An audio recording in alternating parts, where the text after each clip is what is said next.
right, a rolling technique for your hamstring that will bring a little bit better function.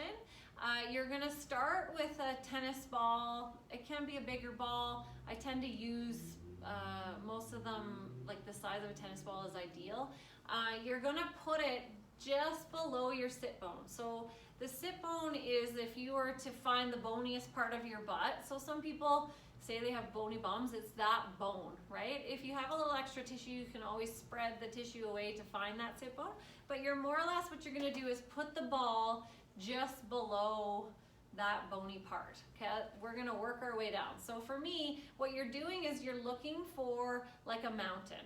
Ideally, if you don't have tension there, what you'll feel is that the ball will just kind of sit into between your hamstrings. So the muscle bellies will kind of spread apart and the ball will sit there. If you're tight, then you're looking for the peak of that mountain and you're gonna sit on top of it. So for me, I have a little bit of a mountain. You can see me moving on and off of it.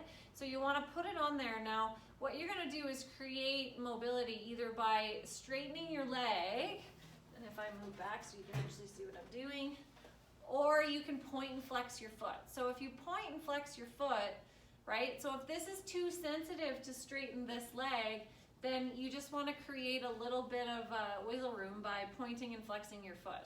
Okay, now I'm trying to find, so then you're gonna move like an inch by an inch, right? So you find that spot, point and flex, okay? And you only need to stay there for a little bit, you know what? And as you do this, you'll find that it'll kind of become you'll become aware of the one spot that keeps tightening up, right? And then it becomes less of a need to go down the hole. You'll just kind of travel inch by inch and then you'll end up detailing to be only a few spots. But initially the first one tends to be a little bit more sensitive.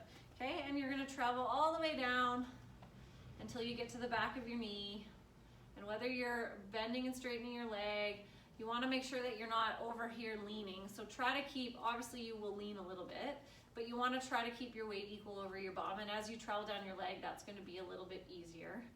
And you're gonna work your way inch by inch, right? Down till you're behind your knee. So you're gonna go all the way up to there, right? And now for those of you that how you can branch down to the next part is actually you'll just drop to the floor and you're gonna put the ball behind, now we're working on your calf, you're gonna put it behind your knee, right? And now there's less weight on it. So you're just gonna find, and again, your muscle belly should spread around the ball, right? And you're traveling inch by inch, pointing and flexing your foot,